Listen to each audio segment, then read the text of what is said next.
Halo, perkenalkan. Nama saya Marcinov Kulanji Supadua dari Program Studi Teknik Kimia.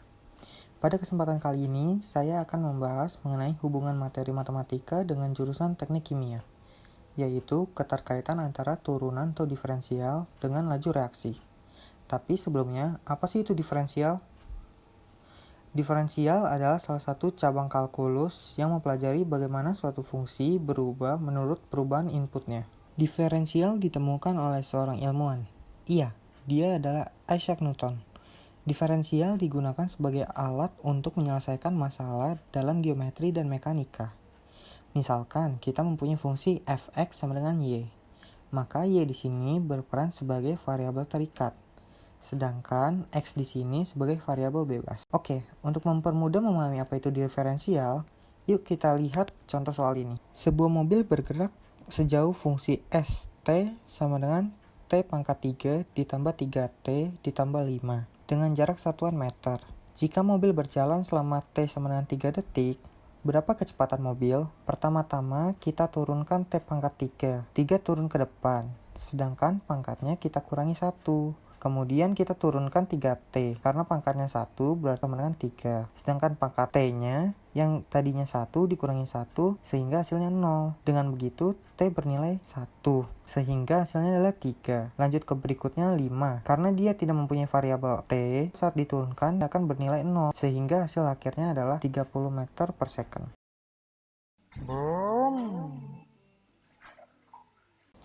Oke. Setelah kita sudah memahami apa itu diferensial dan bagaimana cara memakainya, sekarang kita akan masuk ke topik laju reaksi. Laju reaksi adalah besaran yang menyatakan banyaknya reaksi kimia yang berlangsung per satuan waktu. Laju reaksi memiliki kemampuan untuk meramalkan kecepatan campuran reaksi mendekati keseimbangan. Untuk menghitung laju reaksi dalam order reaksi, dapat digunakan persamaan diferensial.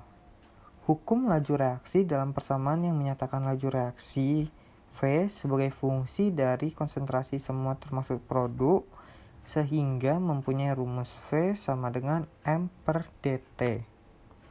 Oke, untuk mempermudah kita mengerti, mari kita menuju ke soal berikut.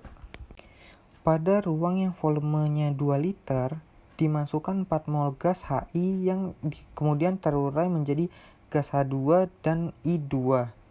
Setelah 5 detik, dalam ruangan tersebut terdapat 1 mol gas H2. Tentukan laju reaksi pembentukan gas H2. Yang pertama harus kita lakukan adalah mencari molaritas H2.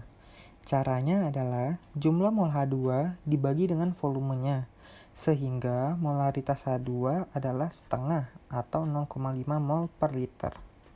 Kemudian seperti rumus yang sudah dijelaskan sebelumnya, untuk mendapatkan laju reaksi, kita turunkan molaritas H2 terhadap waktu. Atau bisa ditulis 0,5 per 5. Sehingga hasilnya adalah 0,1 molar per detik. Oke, kita sampai ke akhir video ini. Kesimpulannya adalah materi diferensial digunakan untuk mencari laju reaksi dengan cara menurunkan molaritas terhadap waktu. Sekian video ini, maaf jika ada kekurangan dan ada kesalahan dalam berkata-kata. Sampai jumpa lagi.